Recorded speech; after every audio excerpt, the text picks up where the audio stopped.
was ghostwriting articles on NLP for a sales guy. And he fascinated me because he could really quickly decode what was going on in our conversations, but also because he'd start talking and the voice in my head would go really quiet. And I'm somebody who talks in my head all of the time. And so for it to be so quiet, I was curious about that. And that was kind of the good part. The other side of the story, which Paula doesn't even know, is that I had gone through a series of 4 miscarriages, each one kind of worse than the last. And so I was dealing with a lot of aftermath. And one of the things I did, I went to the doctor and asked for a referral to somebody counselor, and that was just another doctor. It didn't really help. But I read Tony Robbins' book and I started trying the exercises, and they helped me kind of get hold of me at a difficult time. So I was a little bit hooked on learning more. When my contract ended and I was looking for something new, a man, Chris Keeler, who at that time owned NLP Canada Training, and I connected over some sales training that was supposed to happen. And 9/11 happened. And we both sent out prayers, and these 2 emails kind of crossed and got us into the same kind of headspace. And so he invited me out to one evening of NLP, and that was in 2002. And within a year, I was working with him, and he left 10 years ago, and I'm still here. So really, I got into NLP because I needed to be resilient, because I had things I wanted to do, and I wasn't feeling great about doing them. Wow. I love it.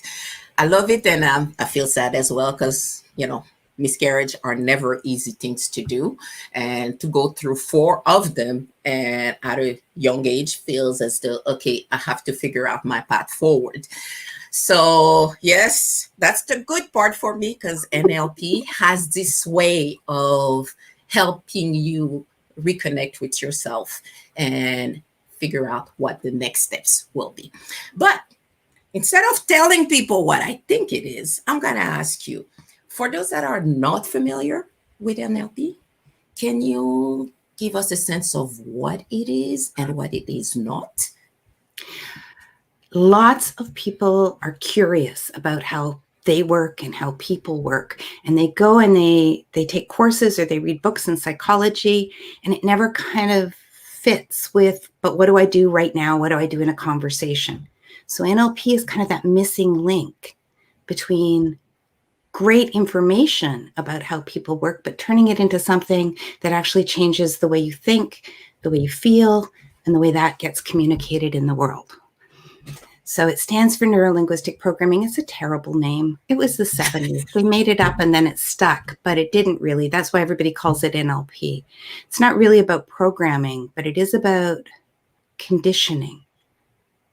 I love that word training, because for me, I started out coaching as a soccer coach, and it's that repetition of doing the right things until they become automatic and you can kind of lean into all that practice and trust it. And so NLP, simple techniques practiced over and over so you can lean in, and they're aligned with the best current information, the way I teach them, the best current information about how people work. Some people will teach everything that has ever been tried in NLP. I think that's a mistake. It's a really new field. It's still only 50 or 60 years old. It wouldn't be very innovative if they hadn't done anything wrong, if they never tried something that didn't work. So I don't think it's a cut on the field to say some of the stuff that they guessed about just doesn't make sense.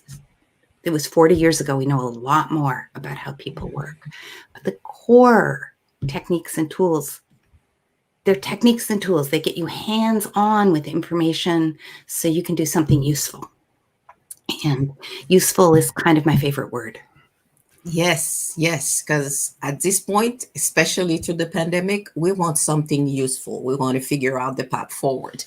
Just so we get it off the table, what is it not? Because it's been used to all kinds of things. So we just want to clarify for those people who don't really know, but I've heard things here and there. It's not What so is it much not? what it's not. It's that you can use a knife in the kitchen to prepare dinner, or it could be a weapon. Mm. So you can observe people more carefully so that you can identify their strengths, you can find common ground, you can collaborate better. But that same careful observation can be used to undermine people. Yeah. The strength of NLP is that it really works best when people are what we call congruent, all of one piece. And aside from a few people, there are a few psychopaths out there, and they really don't care about hurting people, and they can use the techniques to get what they want. That's true. Most people aren't as effective if they're doing something exploitive. And the most famous kind of where this all started was a book called The Game, and it was about pickup artists using NLP. And what I thought was most fabulous about it was that because they weren't all of one piece in what they were doing, because it wasn't in tune with really being fully human, they kind of disintegrated. And the story wasn't really about how these people were super successful picking up women. It was about the price they paid for that success. And I think that's true. So that's why when I teach it, I teach people to get their best out of themselves. They have to understand who they are and the kind of world they want to be in and work in keeping with that. And I also think you can't let all the best tools go to the bad guys. Yeah, totally agree on that. So, can you give some examples of things individual can use NLP for? How can they apply it, and what would be some of the benefits they would observe? So last night we did a program on managing resistance. And the theme of the program was that resistance is only a problem because we kind of feel like we've hit a wall and we act as if we've hit a wall. But people aren't walls. And if we notice that feeling and instead of giving up, say, wait, do I still want the same thing? I do? Okay, I have to learn about what's going on over there. And then I'll just solve the problem and find another route.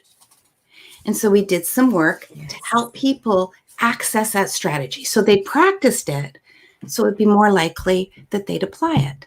And then today, when I had to talk to my husband, who's invited my family, extended family, 10 of us, here for my birthday, and he's going to run it, only he's never done that before. And I was like, So I was like, last night, I'm going to work on that. I'm going to imagine a walk through it. And this morning it was kind of a non-event. I was like, okay, we could order this, and you could do that, and this is how it'll be easy. And he was like, yeah, okay. The surprise for me was later this afternoon when there was a project in the yard that's been waiting for years.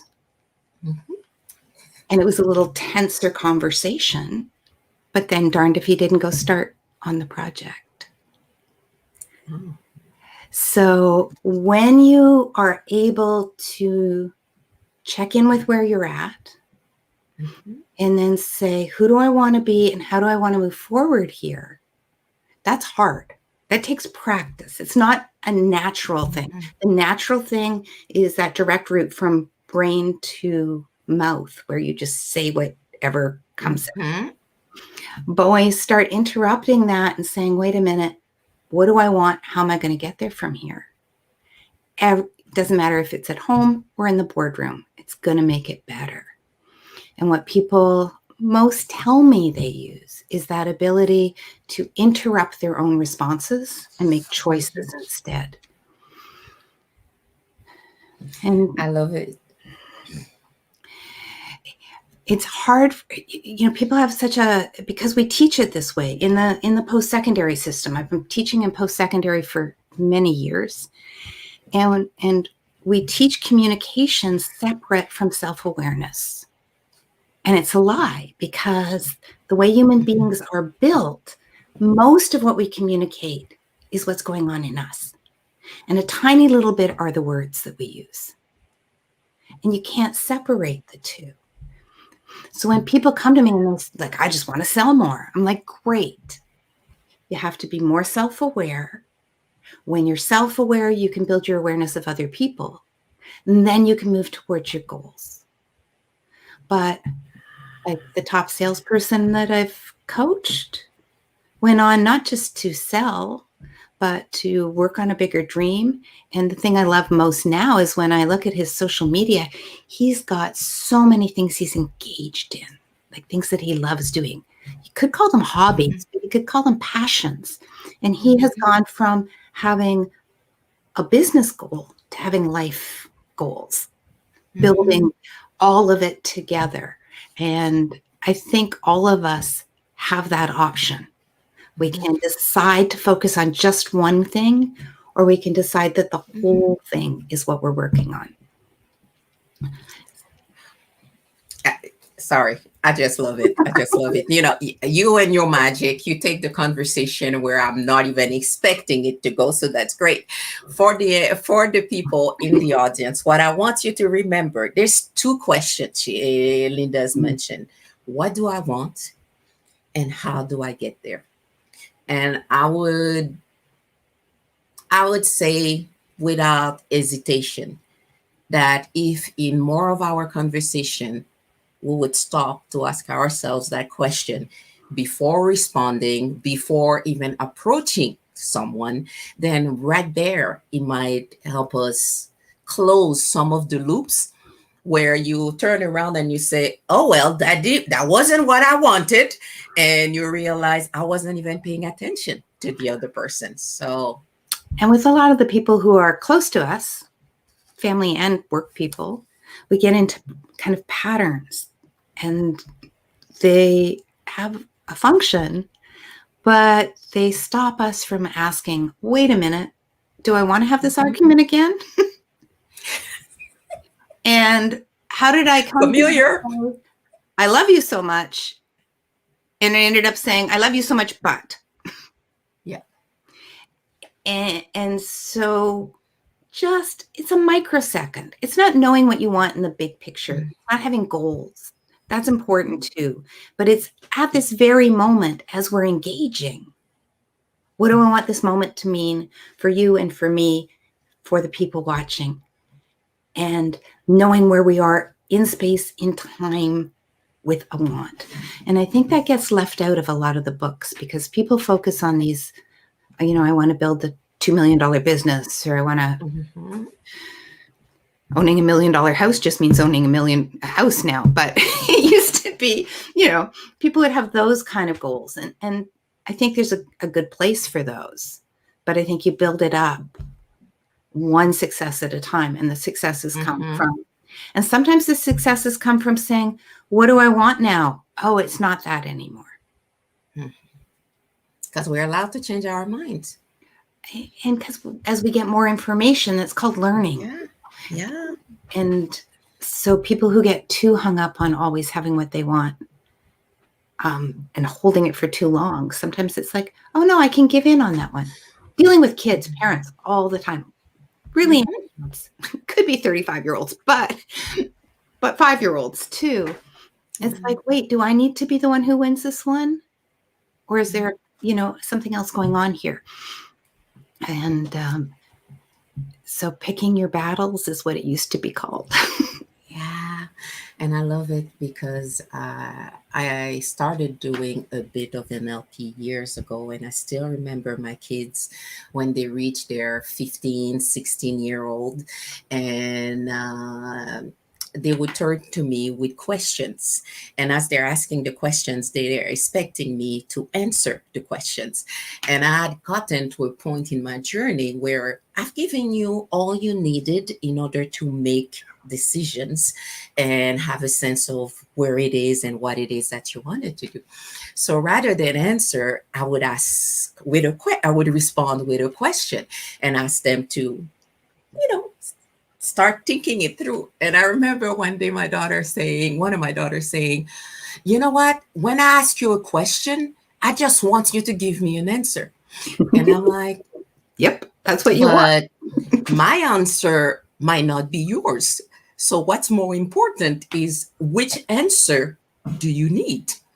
And it might not come from me. And they were in the beginning, it was not an easy process. They're much better at it. And sometimes it's just they're just gonna say a simple yes and no will do.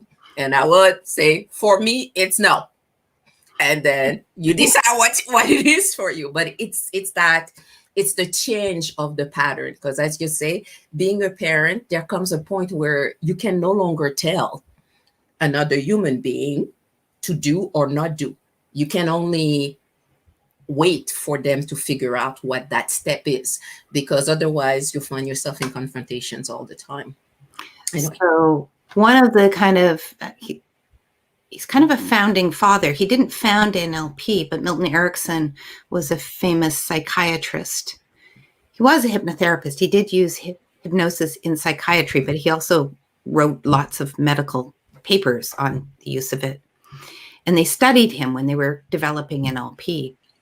And Erickson believed 100% everybody has within them what they need to live a more satisfying life.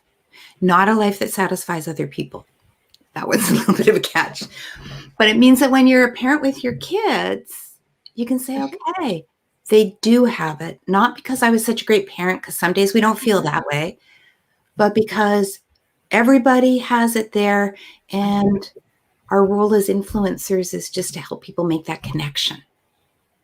Yeah. And I like the use of the term influencers, because oftentimes we make the mistakes as parents are wanting to still control the outcome, where it's no longer our life. It's no longer for us to, we've done the protective, we've given you the guidelines, we've given you those values for you to guide your path, and then that's for you to follow. Yeah.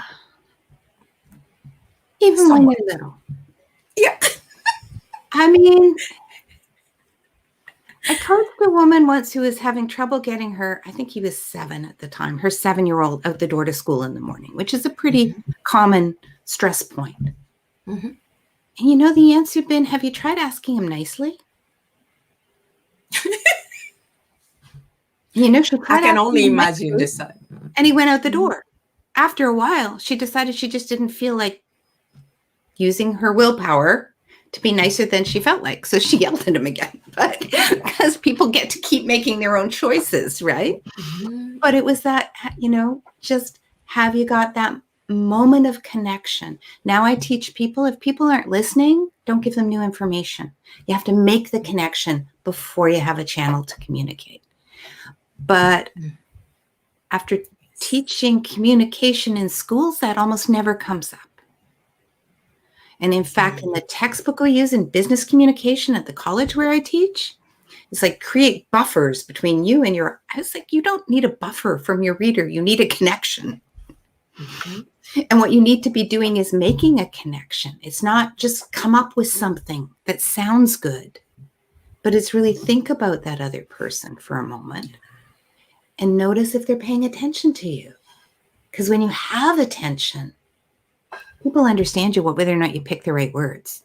And when you don't have attention, they don't understand you no matter how clear you were.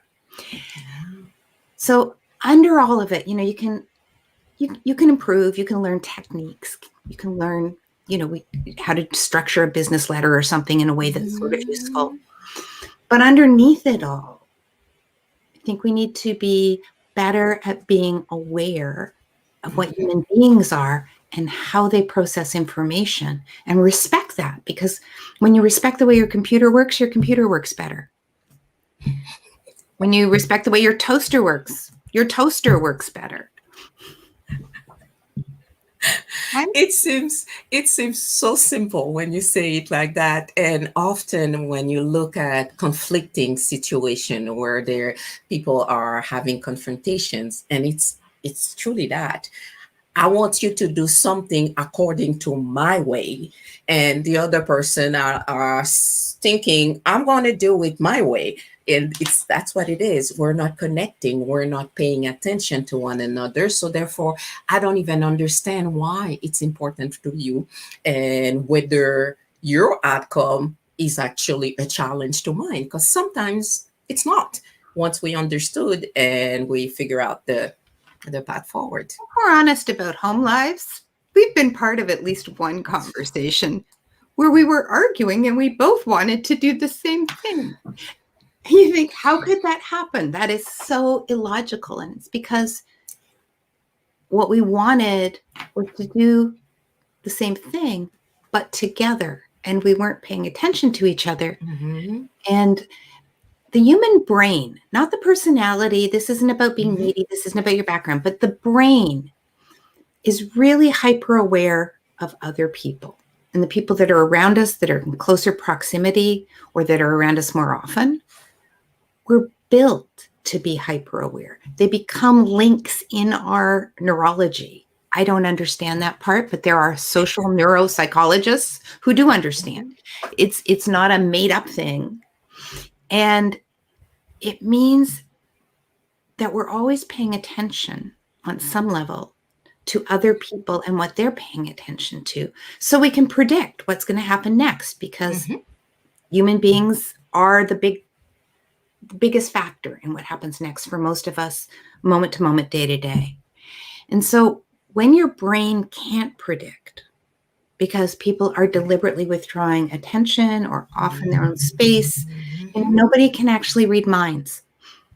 You feel like you're reading minds when you're reading your own mind because you're in connection with somebody. You can read behaviors, but you can't read minds. And so your brain says, high alert, we don't know what's going to happen here. That takes energy, and that neurological energy shows up in our feelings. Sorry.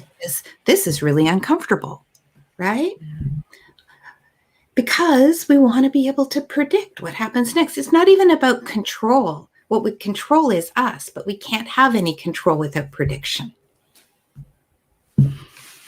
And control is big for most people, at least most adults, if not children. Yeah. And organizations. As well. Finally getting around to a book I've been trying to get to since last fall. It's a business thinker I really admire. Her name's Margaret Heffernan, and the book is called Uncharted. And it's about the difficulties organizations have when none of all the management techniques work, because the world isn't predictable.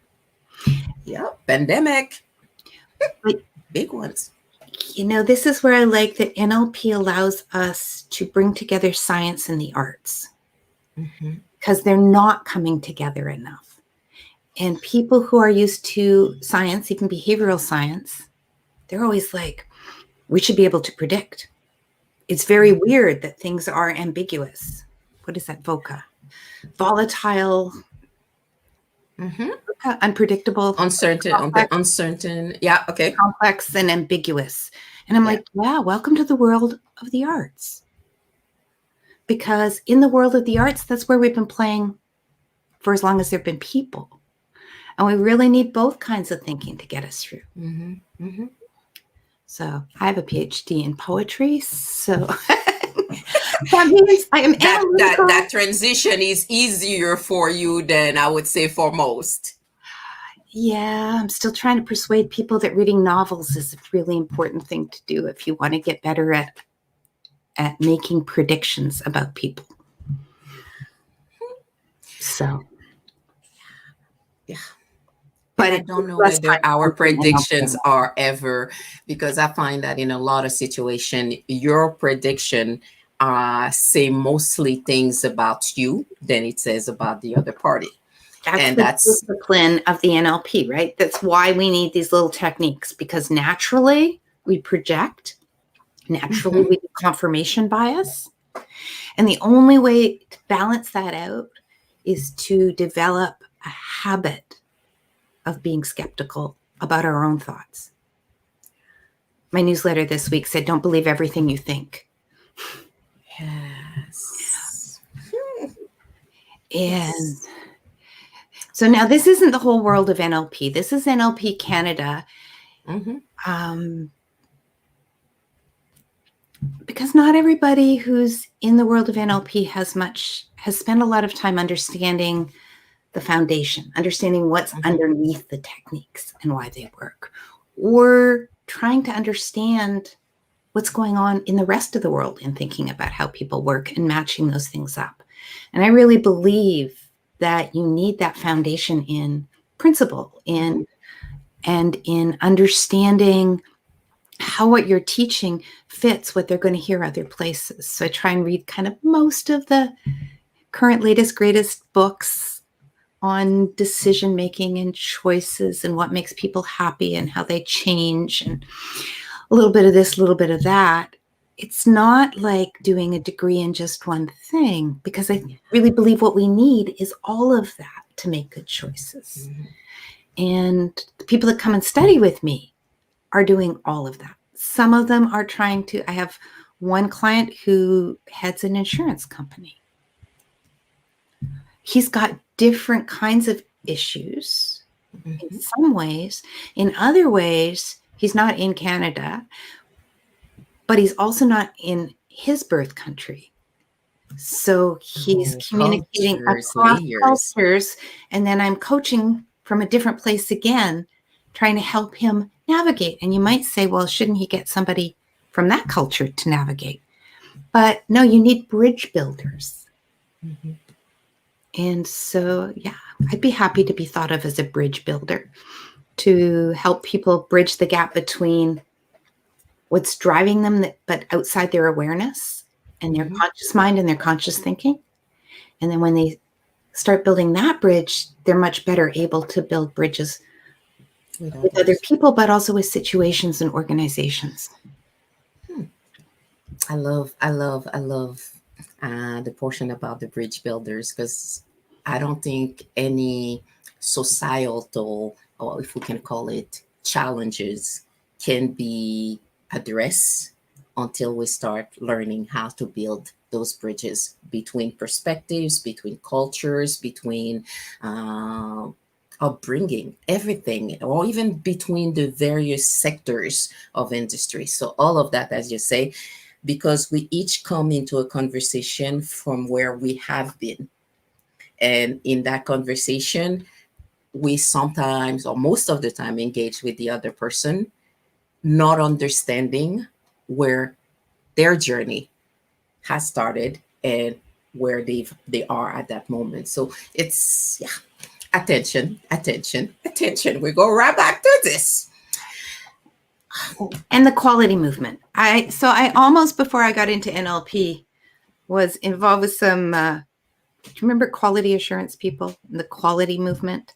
Yeah. You don't have time to do it right the first time. You probably don't have time to fix it. That's still embedded in me for when people say, I don't have time to set a goal with my team. I don't have time to figure out how we're going to do it before we start. It's like, wow. You got to pay the price. Is going to take longer. Yeah. And we always feel like we're, at least in a lot of organization, it's always rush to do something, but we haven't thought the plan out long or at large. And you find yourself doing something, and then a few weeks, few months, it's completely gone, have no idea what we were doing it and whatever came out of it. And then we keep running. So that is not making a corporation or an organization better. That is not using your employees to their best potential. And I will say this for NLP, because I don't do a lot of corporate work, but I worked with a team one day, and it turned out the client's boss was part of the group. And I didn't really know that until partway through the session came out. I was like, oh, that's interesting. And we were doing that standard visioning, goal setting, how are we going to meet these targets thing? The targets are too high, blah, blah, blah. But we came out of it with some positives, and the room covered with flip chart sheets. And then the boss said, you know, we do this all the time, but this time these words really seem to mean something. And obviously they'd done it in exactly the same amount of time with me as they'd done it before, because it was like a standard, we need to do this team day kind of. So it doesn't take longer. It feels like it's going to, because you invest more time up front in forming the connection, but then you spend so much less time untangling things later that there is time. But it involves, when you hit that resistance, when you hit that first thing that maybe you're resisting, that your gut response becomes, right, where do I want to be? What do I want? How am I going to learn? What do I need to know that I don't know about what just happened? And then going into it and problem solving. Because if you problem solve at the level of the words are never going to work for you. But if you have a connection, language is amazing. All of them. Both languages. To me, it goes back to relationship building, and that's building understanding so that we're actually speaking the same language. So anyway, longer term story. It doesn't happen if you don't put in the effort. I know last year you came out with a book, Resilience, Growing Stronger. Yes. In times of crisis. This to me was so very timely with respect to the pandemic. And I'm not going to say that it's not something that you just did for that. Well, it kind of is. So it's published by Changemaker Books. Yes. The publisher at Changemaker Books is an NLP Canada Training practitioner. And we were on Facebook, I guess, just at the end of March last year, like just as we were starting, and he's in the States. They seemed more panicked about it, more surprised, so more panicked. And he was like, I've decided we need to publish this run of 10 different books. It ended up being, do you want to pitch? And I was thinking, opportunity might not be easy to come by. I'm not going to say no. So I was already transitioning NLP Canada over to Zoom and transitioning a college teaching load over in April. And I said, sure, I can write a book in 2 weeks. So I pitched the book, it got accepted, and then we had about 2.5 weeks to write the book. Why I wanted to write it, and I had to really fight for the Grow Stronger title, because everybody else handling anxiety, handling, whatever problem kind of stuff. And I was like, the only good answer is to keep growing. That when you hit a big problem and you want to be the person other people depend on, and that's who I was writing it for, all the people that weren't going to have time to go get help because they were busy being the rock for somebody else, that your response has to be, how am I going to grow in this situation? How am I going to develop my strength? Because if you're just trying to maintain or hang in, you know what happens if you hang too long, you drop. So I really wanted to do that. And I also really wanted for people to start understanding what they would be missing in a virtual world. Because we understand other people as doing something for us. But we really underestimate how much other people are mirrors, and they tell us things about ourselves that we can't get at any other way. And so in a way, I felt like people as I was never a believer in the 2-week lockdown.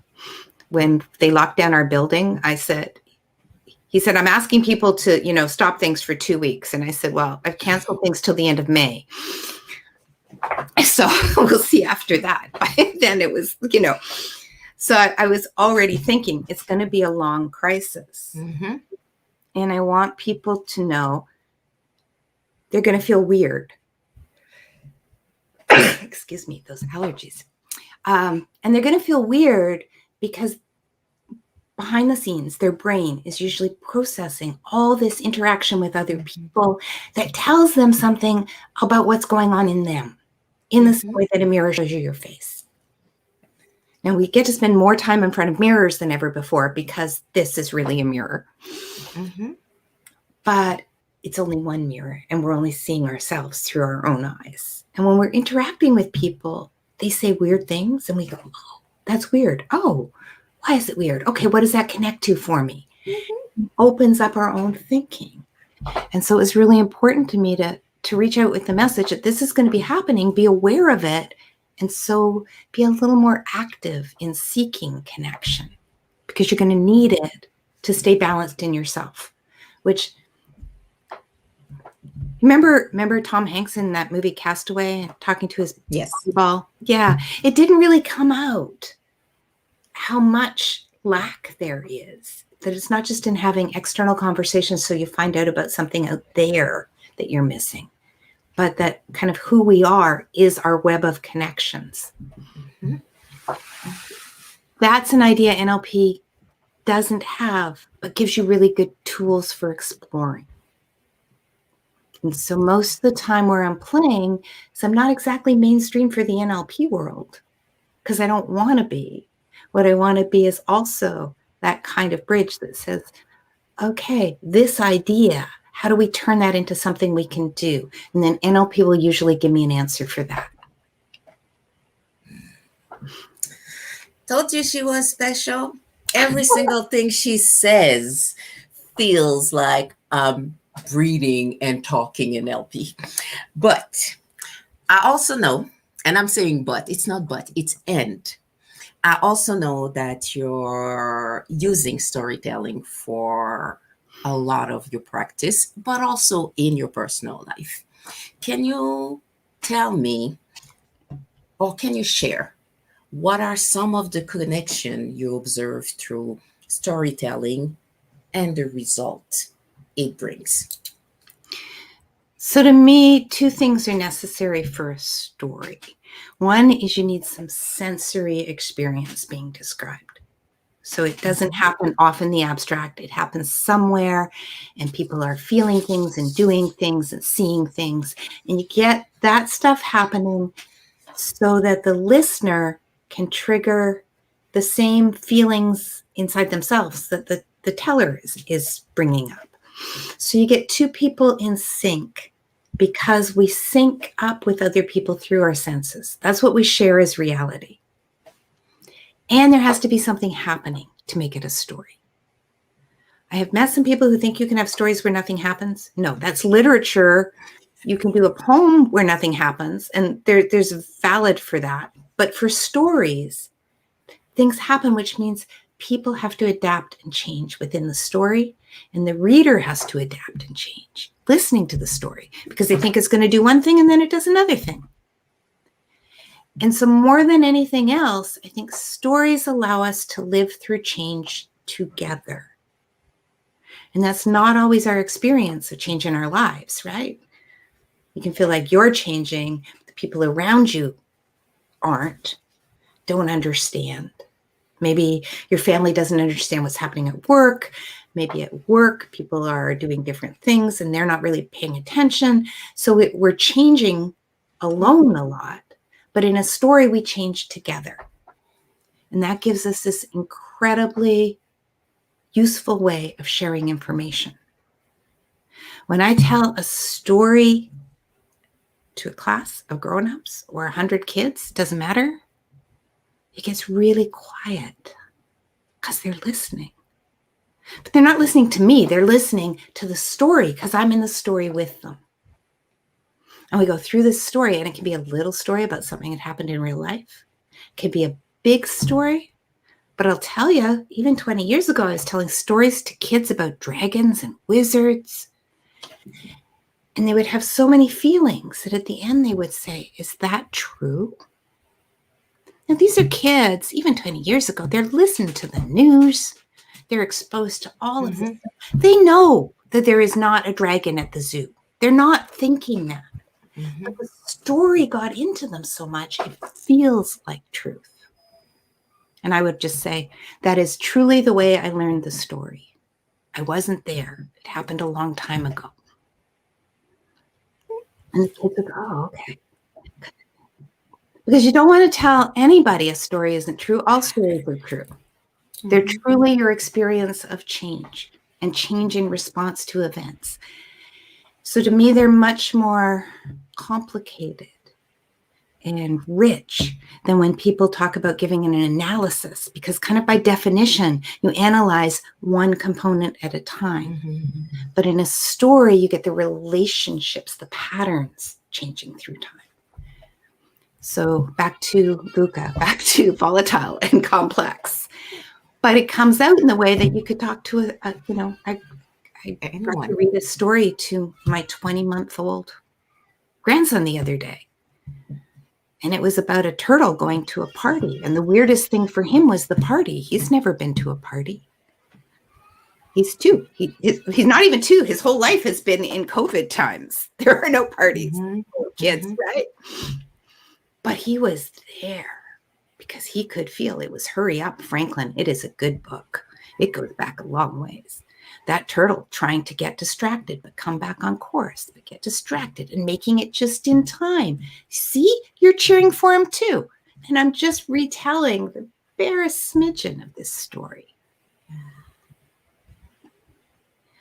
And yeah, I just remember the stories because in my my family, we read a lot, and we started reading when we were really young. And there's always been a book that the children would go back to. And as you're telling the stories, there's all layers of information. There's reinforcement of some values. There are ways for the child to see how does that apply to you. So for me, storytelling is huge. And if you look to our culture, which is our culture, the Aboriginal culture, as well as the African culture, a lot of teaching, learning is done through storytelling. We didn't have TVs, and we didn't rely on those mediums to actually understand things, or computers. And I feel it's sad that in some ways we're no longer we're no longer, as a society, modern society is not. It's hard for parents.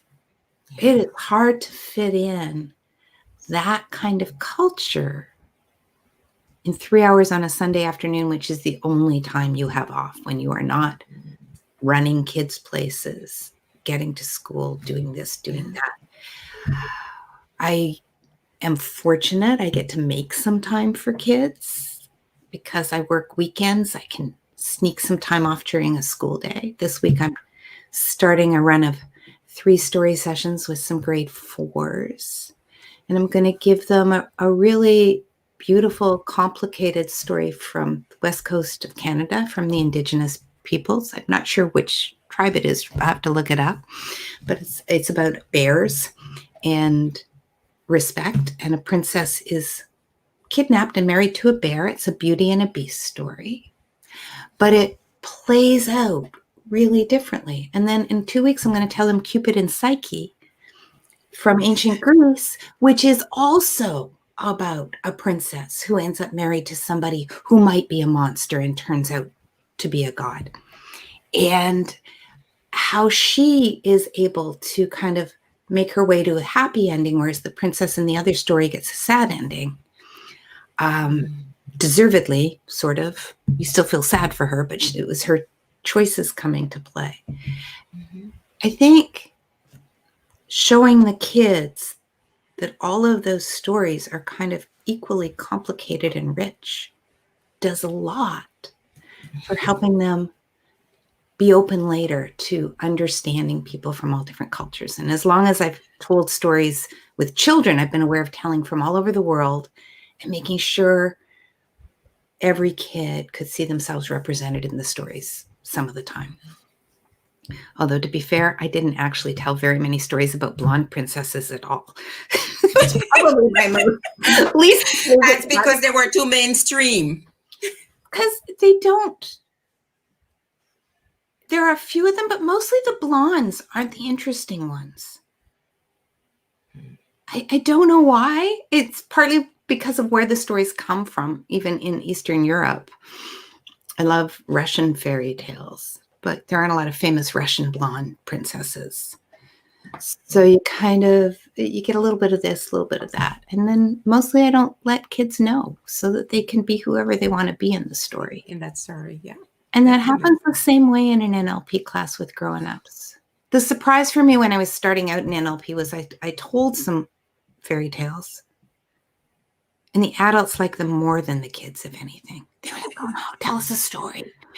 And it turned out because NLP is kind of out there, right? People like to feel like they're doing something a little risky, a little creative by coming to an NLP class. So they'll listen to a story and then they go, oh, no, that's really good. Because they let go of that, but I have to immediately see where this is going. Mm-hmm. And where it's going right now is if you want to know how we're going to get out of the mess we're in, whatever mess you want to pick. You can pick the racism mess. You can pick the environment mess. You can pick the economic mess. There are so many. You want to look to stories of how poor people have done it. Because rich people, they got nothing. They have always had all of the resources they need. So they literally don't have experience of what to do when they don't have all the resources they need. But all the folk and fairy tales in the world are about people who didn't have everything they needed figuring it out. Yeah. And I think if there's kind of hope going forward, and I believe there's lots of it, that's where it's coming from. And I think what you're saying, at least what I'm hearing, it's about opening our minds to possibilities from a perspective of the unknown rather than the perspective we have to apply what has always worked. Because as you say, the current reality and most of the messes we're in, it's because what has been tried and true does not apply in those situations. So if I haven't learned to stretch my perspective outside of those beaten path, then I can't figure out which way to go. And I'm kind of stuck. And you have to be able to hold an outcome when you don't see logical support for it. And my favorite stories to tell the kids were always the ones that messed up all the rules. All the Jack stories, like Jack and the Beanstalk, but he's kind of the ickiest one. Now, Tijan stories from Quebec, they're so much fun. He's a Jack, so he's foolish. He makes a lot of bad choices, but he always ends up on top. But he also always has sort of a sense of what the world should be like and who he wants to be in it. And nobody else can ever see how this is going to work. My favorite story about Tijan, he's a pig farmer, the son of a pig farmer, and he ends up marrying the princess. And it's like, but when you tell kids those stories, this is somebody who doesn't follow the rules. Mm-hmm. Now, I was always careful. I never told stories. I didn't tell Jack and the Beanstalk to kids because I wouldn't tell them stories about people who lied and were malicious to get what they wanted. But certainly unorthodox, and certainly I think it's good for kids to hear you can make some dumb choices and still end up okay. Mm-hmm. Mm-hmm. And it's good for adults too. Made a bad choice. Okay, so today is another day. You can make a different choice. And sometimes the dumb choices are the ones that pay off because you made them on the basis of, and then it depends on what you believe, but at the very least on the basis of your brain processing faster than your conscious mind, seeing a pattern or an opportunity before you consciously realized what it was. And so sometimes you make a bad choice and it works out. And sometimes you say, I'll try this NLP thing for 2 years. Because that's how long you should try a new business. And either it'll work or I'll go do something else. In 18 years, you're still there, still going. It's not a good business, but it is a great learning community. It is a great, engaging thing to be involved in. It turned out I wasn't that serious about the business part. I was more serious about the growth. how can I get people to learn? How can I get people to improve the way they use language? Not be scared of language? Not treat, like a lot of people treat language like it's kind of out there and it's scary and they don't really want to think about it. How can I just make people comfortable enough to connect better through language with themselves, with ideas, with other people? And it turned out this was a brilliant way of doing it and better than anything I'd found in post-secondary. So I'm still here. Oh, thank you, thank you, thank you. Oh, the time has flown. It's almost, we've been talking for almost an hour, but there is one quote that I'd like you to give us your take on. And it's a quote by Thomas King. And I remember hearing it the first time, and it was just like, for me, it was almost as though the door opened. But I want to see your take on it. That quote is, "The truth about stories is that's all we are." Yes. And it's from the Massey Lectures. There you go. There's my little footnote for it. The truth about stories is that's all we are. That's what we become. That's how we live. And in a way, it's 100% accurate. There's so many things that are in wisdom traditions that eventually you get the science to go with it. And the truth of your identity is it's not this thing or that thing, but it's connections. It's these webs of connections that connect you with other people, that connect past with the future. And the way that shows up in language is stories. When we tell a story or listen to a story, we take those patterns in and then we live them out. Yes. Sometimes for good, sometimes for not so good. Yeah. Thomas King's children's books are about coyote. I've often felt that many mainstream white religions are missing a coyote because coyote explains a lot about the world. Coyote is well-meaning, but he always gets things a little bit wrong. And that in stories is so enjoyable. Although I'm cautious about telling any coyote stories at NLP Canada. I did that early and coyote kept showing up. So it was a little disruptive. I don't think we can get much more disrupted now. So maybe it's our time for coyote. But to go back to the quote, when we try and analyze things, we make everything all nice and neat. But a good story is never all nice and neat. If there's no surprise, there's not as much joy. And yeah, I think I would end there. And I think Thomas King wouldn't entirely disagree with me, although he is not effusive. And he's had a lot of, he's dealing with really difficult stuff in his stories. They're not conventionally joyful. I was listening to him talk about his new book, which I've just bought.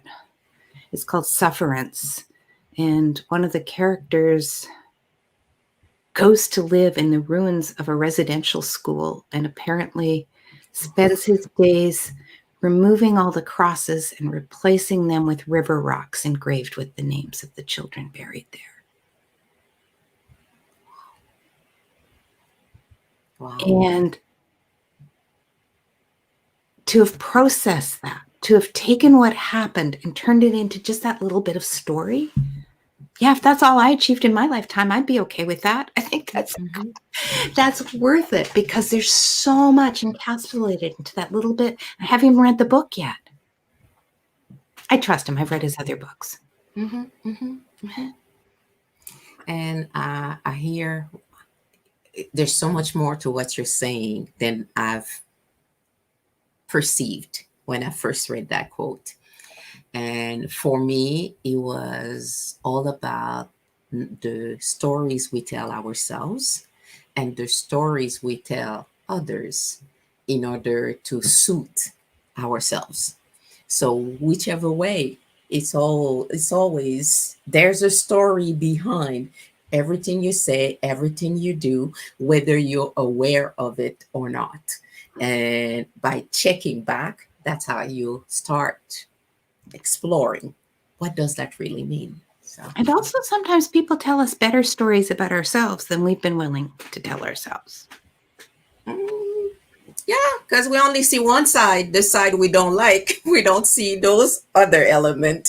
A So lot of yeah. coaching begins with somebody saying, I suffered, and the coach saying, you survived. Yep. Perspective. Right? It's all about But it's a perspective. really different story. Yeah. Yeah.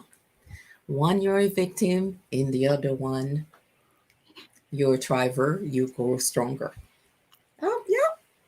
Totally Doesn't with take you on away that. the pain, doesn't minimize anything. Mm-mm. But wow, right? Different lens. So, So now we've just time, done a time, time. ton of reframing. So I didn't do an exercise formally, but you got me to tell stories and work people through some changes and give some ideas. And they can always visit us at NLP Canada for some free events or pick up a book, which is full of exercises because it's all about finding ways to get people to do something so Mhm. they learn, not to just think something, which makes it hard to learn. I love it. And thank you very much for being there, for You accepting to be on this platform. If there was one key message you would want to leave with our audience, what would that be? you get what you look for, so look for the good in yourself, in other people. Don't be blind to the other stuff.